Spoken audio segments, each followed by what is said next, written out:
कलम और कंठ के क्रांतिकारी रामराज बडोनी जी से मिलते हैं। दुनिया बनाने वाले क्या तेरे मन में समाई, काहे को दुनिया बनाई तूने, काहे को दुनिया बनाई। बात करते हैं प्रसिद्ध पत्रकार और समाज सेवी रामराज बडोनी जी से। बडोनी जी नमस्कार। नमस्कार नमस्कार, आपका बहुत बहुत स्वागत है आपका। बडोनी जी, चुनाव का मौसम है, चुनाव से ही शुरुआत करते हैं। ठीक है। तो आप भी जो है टिहरी लोकसभा से एक बार चुनाव लड़े। हाँ, मैंने 1992 में जी टिहरी लोकसभा का चुनाव लड़ा था जी। और मेरा निशान था दो पत्ती। दो पत्ती। हाँ, तो चूँकि मैं पत्रकार रहा हूँ उन दिनों, जी। तो मैं सभी ग्राम प्रधानों को, लोगों को जानता था। मैंने समाज में बहुत काम भी किए, अपने गांव से लेकर के और पूरे टिहरी जिले में। चंबा का डिग्री कॉलेज भी मैंने खुलवाया, मैं उसका संयोजक था। तो लोग मुझे जानते थे, तो मैंने कहा चुनाव लड़ा जाए कि मुझे जो है 10,000 के पार मुझे वोट प्राप्त हुए। अच्छा, उस जमाने तो जो प्रचार प्रसार के ऐसे कोई साधन नहीं थे, ऐसे कुछ नहीं था, तो उस जमाने तो बड़ा कठिन रहा होगा। बहुत बड़ा क्षेत्र था, चक्रोता तक था। बहुत बड़ा कठिन था, लेकिन ये था कि अखबार चलते थे, छोटे छोटे अखबार। तो मेरे अखबार में भी छापा, मेरे दोस्त कई पत्रकार थे, वो मेरे बारे में छापते थे। और युगवाणी जैसे अखबार, क्षेत्रीय अखबार, हिमाचल टाइम्स, ये मेरे बारे में लिखते थे कि भाई हमारा एक मित्र जो है चुनाव लड़ रहा है। तो उससे भी मुझे फ़ायदा मिला और मैं व्यक्तिगत तौर पे हर मीटिंग में जाया करता था। तो वहाँ मुझसे जो है ग्राम प्रधान, ब्लॉक प्रमुख, क्षेत्र समिति के सदस्य, इन सब से मेरी दोस्ती थी। मैं इनके मामले उठाया करता था नवभारत टाइम्स में, तो ये मुझसे प्रेम रखते थे। तो इन लोगों ने भी जो है मुझे खुलकर वोट डाला। अच्छा, राजनीतिक से ज़्यादा आप तो जो है एक क्रांतिकारी व्यक्ति रहे हैं कि जेपी आंदोलन में भी आपने जो है सक्रिय भागीदारी निभाई है। जी, ऐसा है कि आंदोलन की भूमिका मेरी चिपको आंदोलन से रही है जी। और मेरी ये प्रेरणा मेरी माँ ने मुझे दी थी जी। क्योंकि मेरी माँ ने जो है अपने ज़माने में लगभग 80 साल पहले उन्होंने सावली गांव में एक पेड़ लगाए थे। उस ज़माने में बांज का पेड़ लगाए थे, क्योंकि बांज जो है वो बहुत अच्छा फॉडर ट्री माना जाता है जानवर। तो मेरी माँ जो है पेड़ों के प्रति पहले से ही जो है जागरूक थी। उस ज़माने में जो है फॉरेस्ट्री, ये इन्वायरमेंट, ये सब कोई शब्द भी नहीं आए थे जब मेरी माँ ने पेड़ लगाए थे। तो मेरी माँ पेड़ों से बहुत प्यार करती। तब चिपको आंदोलन चला था, मेरी माँ ने कहा कि चिपको आंदोलन में जाओ, भूमिका निभाओ, पेड़ बचाओ। तब उनके ही प्रेरणा से मैं चिपको आंदोलन में शामिल हुआ और मैंने पेड़ बचाए। एक पेड़ नहीं बचाया, सैकड़ों पेड़ बचाए। और हमारे वारंट निकले पेड़ बचाने के जुर्म में। वो वारंट जो है आज मेरे पास जो है वो किसी जो है नोबेल पुरस्कार से कम नहीं है। बिल्कुल, मतलब जब लोगों को जो है पेड़ काटने के लिए जुर्म होना चाहिए था, वारंट कटना चाहिए था, तो आप लोगों को पेड़ बचाने के लिए जो है वारंट जारी हुए आपके खिलाफ। बिल्कुल सही कह रहे हैं आप, हमारे वारंट जारी हुए, मजिस्ट्रेट ने हमारे वारंट जारी किए और हमें जो है कहा कि भाई आप या तो काम बंद करो, चिपको आंदोलन मत चलाओ, और या तो आपको जेल जाना पड़ेगा। तो हमने कहा भाई हम तो पेड़ बचाएंगे। फिर आखिर में जो है हमारे वो वारंट जो है वो हमने तो ले लिए वो वारंट, लेकिन हम कोर्ट में गए नहीं थे क्योंकि हमने कोई गलत काम नहीं किया। हम क्यों कोर्ट में जाते। फिर इन लोगों ने जो है, हम नरेंद्र नगर में जो है जंगलों के जो नीलाम हो रहा था उसका हमने विरोध किया डट करके, और इन्होंने हमें गिरफ्तार करके टिहरी जेल भेज दिया। अच्छा, टिहरी में आप उसी जेल में रहे जिसमें श्रीदेव सुमन जी जो है 84 दिन की भूख हड़ताल की थी, उसी जेल में आप रहे? हाँ, उनका जो है जिस कोठरी में उनका रहे और जहाँ उनकी भूख हड़ताल करी और अपना शरीर त्याग गया, वो कोठरी जो है मैंने पहली बार तब देखी थी। तब मैंने उनकी फ़ोटो वाटो भी खींची थी, अखबार में छापा था उनके बारे में। इसी से प्रेरणा मिली कि मुझे भी जो है ऐसे समाज सेवा के काम करने चाहिए, और वो मैं तब से लेकर के आज तक करता आ रहा हूँ। अच्छा, चिपको आंदोलन में आपके साथ रहने वाले लोग और कौन कौन थे आपके सहपाठी मित्र उस समय? हाँ, मेरे मित्र थे उस वक्त, कुंवर परसून था, प्रताप शिखर और विजय जरधारी, ये धूम सिंह नेगी जी जिनको जमनालाल बजाज पुरस्कार मिला है आज, ये थे। और एक हमारे गढ़वाली गीतकार थे जीवानंद सियाल जी, वो थे। तो हमने जो है जंगल में रह करके पेड़ बचाए। पुलिस आई हमको पकड़ने के लिए, लेकिन हम पेड़ों में चिपक गए। आखिर उनके कुलाड़े छूट गए और वो जो है बिना पेड़ काटे वापस चले गए। तो वो असली चिपको आंदोलन था जो अदवानी जंगल में हुआ था। और हम लोग जो हैं जेल गए उस आंदोलन में, हमारे साथ फिर महिलाएं भी गई। लेकिन मुझे बहुत खुशी है कि हमने वो काम किया कि जो आज दुनिया कर रही है उस काम को। लेकिन मैं लोगों से यही कहता हूँ कि पेड़ जरूर बचाओ, पेड़ लगाओ और पेड़ बचाओ। ये जो है राष्ट्रीय कार्यक्रम है और अच्छा चल रहा है, लोग कर रहे हैं इस काम को। आज जो पहाड़ों में हरियाली देख रही है, ये जो हिमालय बचा हुआ है पेड़ों की वजह से बचा हुआ है। आप जो है शिक्षा के संबंध में, शिक्षा के लिए भी आपने आंदोलन चलाया। लखनऊ से देहरादून तक आपकी जो है 1 महीने की यात्रा हुई, जरा उसके बारे में बताइए, वो आंदोलन का उद्देश्य क्या था उसका?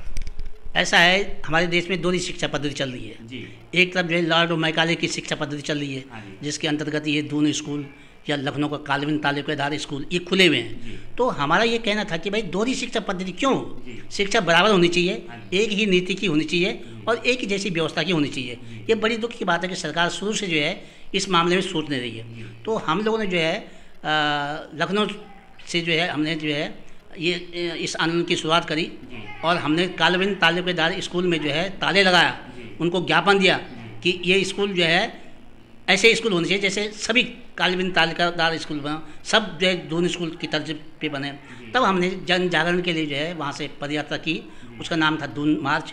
हम लखनऊ से पैदल चले और लगभग 1 महीने तक जो है हम सड़कों से प्रचार करते करते लास्ट में देहरादून पहुँचे। हमने देहरादून में जो है दून स्कूल में ताला लगाया, सरकार को ज्ञापन दिया और जो है ये इस आंदोलन की जो है हमने जो है दिल्ली तक हमने गुहार लगाई। लेकिन दुख की बात है कि आज तक जो ये पद्धति ख़त्म नहीं। तो हम दोहरी शिक्षा पद्धति के लिए हमने वो दून मार्च आयोजित किया था। अच्छा, ये तो लगभग जो है काफ़ी पहले की बात होगी, ये तो लगभग ये दून मार्च जो है 78 की बात है लगभग जो है। 89 की बात है। जी जी जी जी।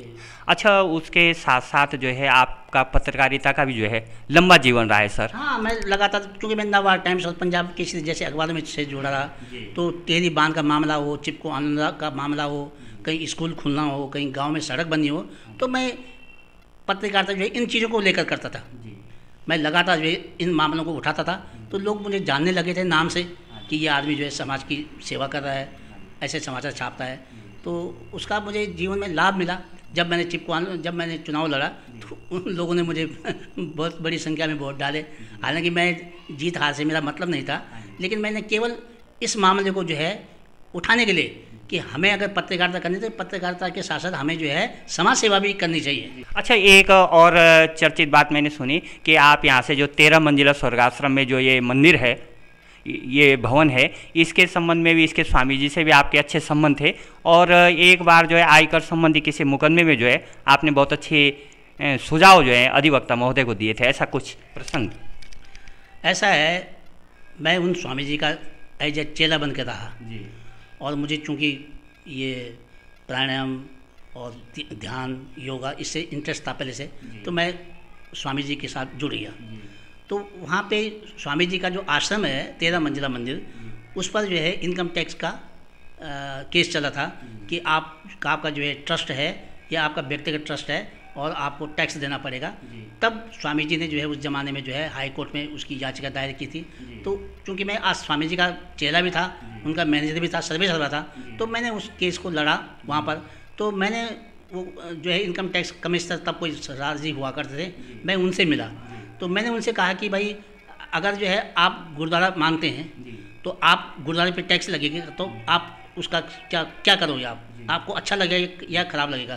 तो उन्होंने कहा जी खराब लगेगा हमें। तो मैंने कहा हमारा तो मंदिर है, तो मंदिर पे भी टैक्स नहीं लगना चाहिए। तो वो सोच में पड़ गए। तो उन्होंने जो है कहा कि ठीक है 15 दिन में मैं आपका फैसला तो आपका विद्यालय जो है बदलते रहे आप और विषय भी बदलते रहे। हाँ, ये भी मज़ेदार बात है, क्योंकि मैं 5वीं तक तो मैं अपने गांव में पढ़ा। उसके बाद 1 साल मैंने जो है चंबा में संस्कृत विद्यालय था। तो मेरे पिताजी ने कहा कि भाई हम जो है आचार्य परिवार के हैं, तुम्हें एक लड़के को जो है कम से कम संस्कृत पढ़ना चाहिए। तो उन्होंने मुझे चंबा में जो है भर्ती कर दिया संस्कृत विद्यालय में। अब वहाँ सिद्धांत कौमुदी से शुरू होता क्या? हाँ, क्या है वो ऐसा है कि वो पहला जो उसमें पाठ है, पहली कविता है कि नत्वाम सरस्वतीम देवीम बुद्धिम प्रदाम शारदाम पाणिनीय प्रवेश आया लघु सिद्धांत कौमुदी। तो मैंने 1 साल पढ़ी, तो उससे मुझे आज जो संस्कृत ज्ञान है, मुझे उस साल जो मैंने संस्कृत पढ़ी वो आज तक मेरे काम आती है। अच्छा, आप जब चंबा में पढ़े तो आप एनसीसी भी रही आपके पास? हाँ, चंबा में हमारी एनसीसी थी, मैं एनसीसी में भर्ती हुआ। हम लोगों ने जो है एनसीसी में बहुत बड़ा काम किया। और उस साल एनसीसी का जो हमारा कार्यक्रम हुआ था लास्ट साल का, वो हुआ था देहरादून में। तो वहाँ हमें सीढ़ मिली, मैंने वहाँ गाने भी गाए, मैंने वहाँ एनसीसी के बारे में बहुत बड़ा लेक्चर दिया। तो उसमें हमारे स्कूल चंबा स्कूल को पहली बार जो है ट्रॉफी मिली थी, वो भी मेरे लिए बड़ी गर्व की बात है। बहुत सुंदर। अच्छा, इसके बाद आपने सैन्य विज्ञान भी पढ़ा, सैन्य विज्ञान की पढ़ाई भी हुई आपकी? हाँ, मैंने जो है फर्स्ट ईयर में जो है देहरादून एक स्कूल है, गुरु नानक स्कूल चुक्कू मोहल्ले में, मैंने वहाँ पे एडमिशन लिया फर्स्ट ईयर में। तो वहाँ सैन्य विज्ञान था, मिलिट्री साइंस थी। तो चूँकि मेरी एनसीसी थी तो मुझे जो है एनसीसी वहाँ लेनी पड़ी, सैन्य विज्ञान। तो वो स्कूल भी मुझे मेरी यादगार में है कि वहाँ मैंने जो है सैन्य विज्ञान पढ़ा। और वहाँ भी मैंने जो है चूँकि वो सरदारों का स्कूल है, तो मैंने जो है वहाँ जो है 15 अगस्त के दिन वहाँ जो है सुन दे से अवावर मोहित है गाना गाया। और उसी दिन मैंने वो पहला गाना गाया जो लता जी ने गा रखा है, ऐ मेरे वतन के लोगों कुछ आँख में भर लो पानी। तो वहाँ के जो प्रिंसिपल थे उन्होंने मुझे बुलाया, तो वो कहने लगे कि भाई तुम जो है ड्रेस तुम्हारे पास नहीं है, तुम्हारे पास किताबें भी नहीं हैं। तो मैंने कहा जी मेरे भाई लोग दूर रहते हैं, पैसा आ जाएगा। तो उन्होंने मुझे जो है उस ज़माने में जो है 400 रुपये दिए थे। हाँ, 400 रुपये दिए कि जाओ तुम जो है अपनी पोशाक बनाओ, ड्रेस बनाओ और किताबें भी खरीदो। वो बड़े खुश हुए। तब वहाँ मेरी साइंस भी थी। फिर उसके बाद मैंने जो है अगले साल जो है मैंने वहाँ फर्स्ट ईयर छोड़ करके फिर मैंने सेकेंड ईयर जो है मैंने पिल्खी से किया। अच्छा, पिल्खी है, पिल्खी इंटर कॉलेज से। मेरे वहाँ मेरे भाई साहब डॉक्टर थे। फिर मैंने वहाँ से इंटर किया। तो मेरे पहले साइंस थी, तो इंटर मैंने साइंस से कर लिया। फिर मैंने प्राइवेट बीए किया। बीए में मैंने अपने हिंदी सब्जेक्ट ले लिए, इकोनॉमिक्स और हिस्ट्री और भूगोल, ऐसे विषय मैंने लिए। अच्छा, एक बात बताओ, आपकी आवाज़ बहुत मधुर है, बहुत मीठी है, और जिससे जो है वहाँ के गुरु नानक स्कूल के प्रिंसिपल सर ने भी आपको पुरस्कृत किया। तो 2 लाइन जो है आपका, तो क्योंकि बहुत मधुर कंठ है, मैं तो बड़ा आपका प्रशंसक हूँ, तो 2 पंक्ति जो है आप उसकी जो है। थी खून से लथपथ काया, फिर भी बंदूक उठाई, 10-10 को एक ने मारा, फिर रह गए होश गंवा के, जब अंत समय आया तो कह गए कि अब मरते हैं, खुश रहना देश के प्यारों,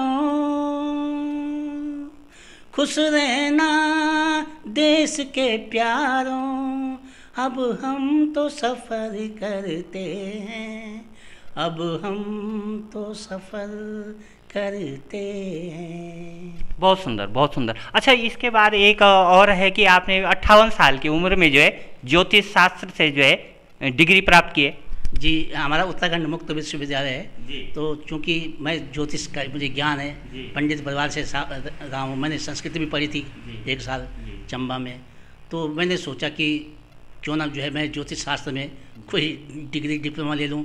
तो मैंने जो है अपने गढ़वाल जो उत्तराखंड मुक्त विश्वविद्यालय है, यहाँ से मैंने जो है ज्योतिष विद का डिप्लोमा लिया, पोस्ट ग्रेजुएट डिप्लोमा लिया। और मैं कभी कभी मैं ज्योतिष के बारे में, देश के बारे में, किसी के बारे में मैं ज्योतिष के अनुसार गणित करके लिखता रहता हूँ वो फेसबुक पर। अच्छा, आपका मूल गांव जो है सावली है। सावली तो जो है विद्वानों की नगरी है और विशेषकर बहुगुणा लोगों की। वहाँ पर आप बड़ोनी लोगों का 1-2 परिवार ही हैं। तो सावली गांव के बारे में थोड़ा कुछ बताएंगे? हमारा गांव बहुत महान है और हमारे गांव को उत्तर की काशी भी बोला जाता है जी। उत्तर की काशी बोला जाता है।